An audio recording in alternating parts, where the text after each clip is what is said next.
Mi nombre es Jefferson Pereira Madrid y les voy a hablar de los periodos musicales. Es indispensable el conocimiento de estos periodos porque ellos nos brindan los elementos o los recursos necesarios para la comprensión de la música. Yo les voy a hablar del periodo barroco, del periodo clásico y del periodo romántico, de algunas diferencias, algunas similitudes. Sobre todo les voy a hablar de algunos exponentes, de los máximos exponentes musicales. Por ejemplo, en el periodo barroco, Bach; en el periodo clásico, Mozart; y en el periodo romántico, Beethoven. Aunque Beethoven también es clásico, pero es el que tiende el puente hacia lo que será considerado como el romanticismo.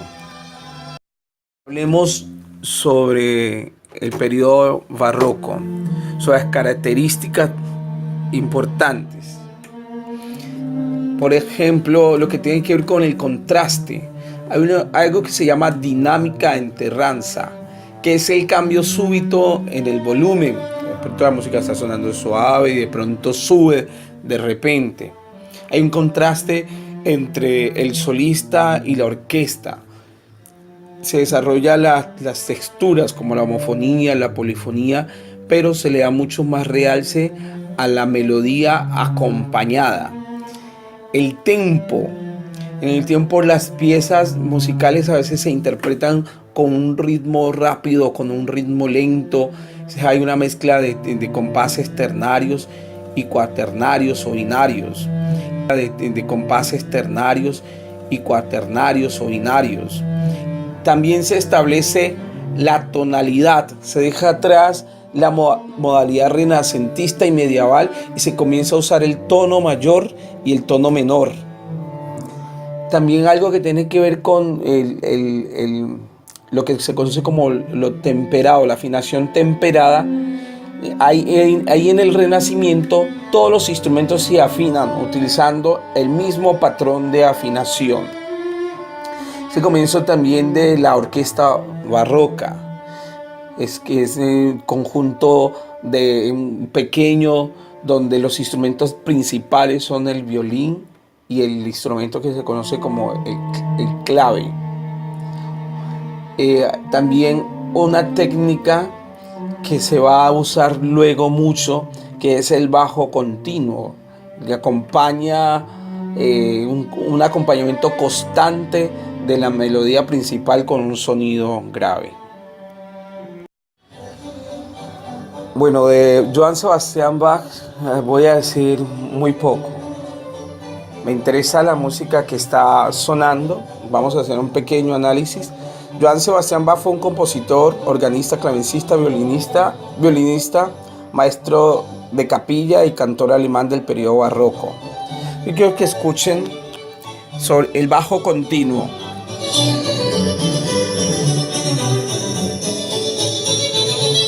Pero también cómo la melodía crece o disminuye de una manera súbita.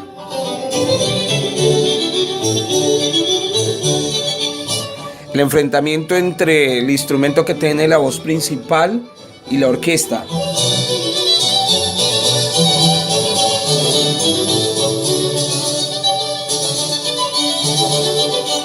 A veces el instrumento dice pequeñas frases y la orquesta le responde.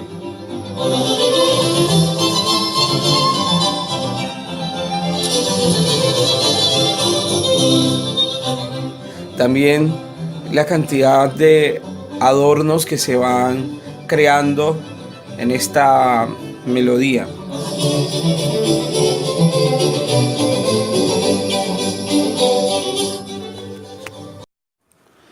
Bueno, voy a permitirme decir unas cosas muy breves también sobre el periodo clásico, hablar de las características generales. Por ejemplo, el uso de la textura de melodías acompañadas consiste en el predominio de la voz más aguda que se centra en el interés de su melodía, como lo que estamos escuchando, por ejemplo. Lo importante aquí es el predominio de una melodía. La melodía es de un mayor carácter cantable y simétrica, con frases estructuradas en antecedentes y consecuentes, es decir, preguntas y respuestas. La armonía es muy clara, muy claras y funcionales, que se basan en los acordes de tónica, dominante y subdominante, que estructuran las frases y la forma musical con cadencias muy claras. En ese periodo se escribe mucha música en modo mayor. En modo mayor es como la representación a veces como de la alegría. El compás es muy claro y también es muy rígido. Yo quiero que hoy vamos a escuchar esta melodía nuevamente y vamos a descubrir todas esas características de las que les he hablado. Es una melodía cantable. Por ejemplo, escuchen cómo inicia. Es una melodía fácil de recordar.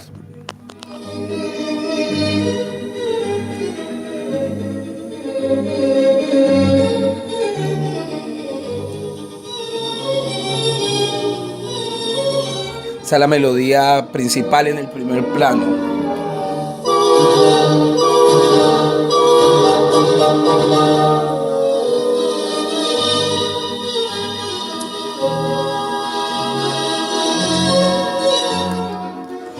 El tiempo es muy rígido, muy marcado.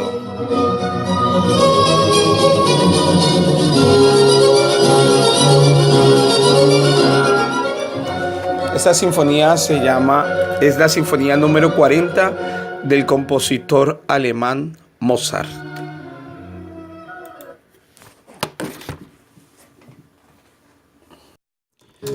Bueno, ya para finalizar, otro compositor que también es alemán, Ludwig van Beethoven. Vamos a hablar un poco sobre esta melodía que está sonando porque parece que es una melodía perfecta para caracterizar el periodo romántico o el romanticismo. El periodo romanticismo tiene unas composiciones que son muy íntimas, donde se puede mirar cómo el artista busca su propia subjetividad, expresar sus sentimientos más íntimos, plasmarlos a través de la música. En el romanticismo no se preocupan tanto por las formas externas y se preocupan más por la inspiración y la forma expresiva.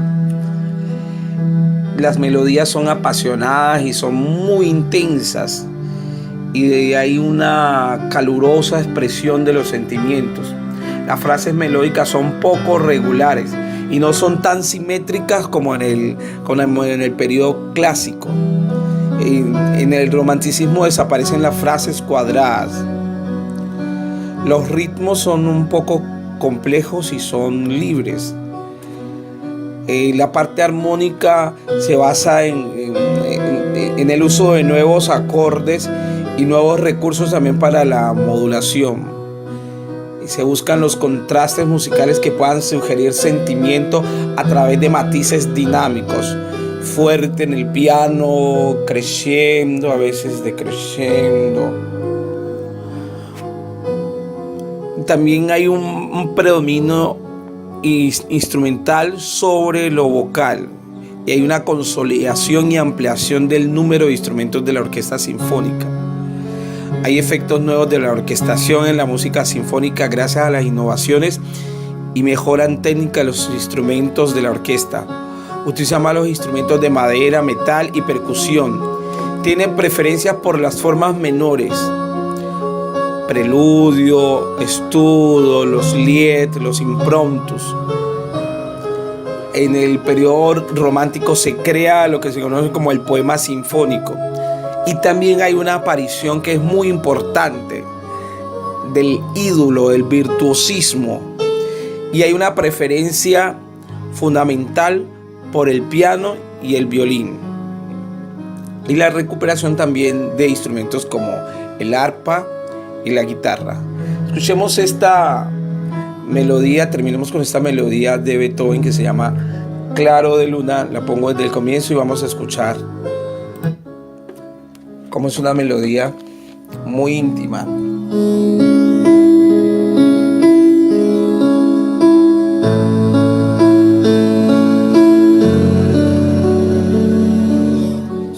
melodía lánguida que intenta de cierta manera expresar a través de la música el sentimiento. Miren cómo crece la música, escuchen cómo crece, cómo vuelve y baja, esos matices,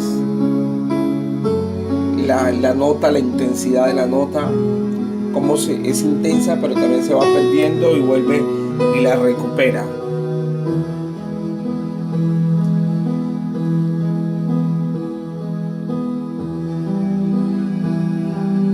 Bueno, con esto termino.